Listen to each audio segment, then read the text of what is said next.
Call option అంటే investor ఒకవేళ ఒక స్టాక్ ప్రైస్ అది ఎక్స్పైర్ అయ్యే టైంకల్లా 100 రూపీస్ టచ్ చేస్తుంది, లేదంటే 100 కన్నా ఎక్కువ ట్రేడ్ అవుతుంది అని నమ్మినప్పుడు కాల్ ఆప్షన్ తీసుకుంటాడు. అలా తీసుకున్నందుకు అతనికి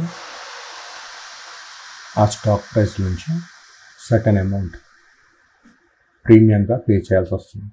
ఈ గివెన్ ఎగ్జాంపుల్లో చూసుకున్నట్లయితే కాల్ ఆప్షన్ బయ్యర్ ఒక స్ట్రైక్ ప్రైస్ 100 రూపీస్ అనుకొని ప్రీమియం దానికి 5 రూపీస్ పే చేసినట్లయితే ఆ స్టాక్ ప్రైస్ ఎక్స్పైర్ అయ్యే టైంకి 3 పాసిబిలిటీస్ ఉంటాయి. ఈదర్ స్టాక్ ప్రైస్ 100 రూపీస్ కన్నా కానీ తక్కువలో ట్రేడ్ అవుతుండొచ్చు.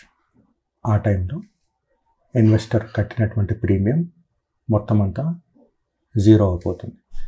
ఒకవేళ ఆ స్టాక్ ప్రైస్ 100 రూపీస్లో ట్రేడ్ అయినట్లయితే ఇన్వెస్టర్ కట్టినటువంటి ప్రీమియం మొత్తము 0 అయిపోతుంది. ఒకవేళ స్టాక్ ప్రైస్ 100 రూపీస్ కన్నా కానీ ఎక్కువకి ట్రేడ్ అయితే ఈసారి ఇన్వెస్టర్ చెప్పింది కరెక్ట్ అవుతుంది. కాబట్టి ఆ స్టాక్ ప్రైస్ 100 రూపీస్ కన్నా కానీ ఎంత పెరిగితే అంత ప్రాఫిట్ ఇన్వెస్టర్కి వస్తుంది. ఆ వచ్చినటువంటి ప్రాఫిట్ని ఇన్వెస్టర్ ఈదర్ క్యాష్ సెటిల్మెంట్ అన్నా లేదంటే ఫిజికల్ సెటిల్మెంట్ అన్నా చేసుకోవచ్చు. క్యాష్ సెటిల్మెంట్ అంటే కేవలం డబ్బులు మాత్రమే తీసుకొని అండర్లయింగ్ అసెట్ని తీసుకోకుండా వదిలేస్తారు. ఫిజికల్ సెటిల్మెంట్ అంటే అండర్లయింగ్ అసెట్ తీసుకుంటారు. అయితే ఇన్వెస్టర్ యొక్క ప్రాఫిట్ బ్రేక్ ఈవెన్ తర్వాతనే పెరుగుతుంది.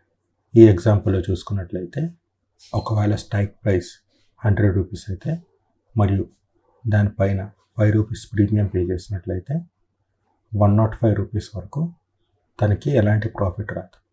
ఆ 105 రూపీస్ తర్వాతనే వచ్చే అమౌంట్ ఆయనకి ప్రాఫిట్గా ఉంటుంది. కాల్ ఆప్షన్ సెల్లర్కి ఆబ్లిగేషన్ మాత్రమే ఉంటుంది, కానీ ఆ స్టాక్ని లేదా అండర్లయింగ్ అసెట్ని అమ్మే ఆప్షన్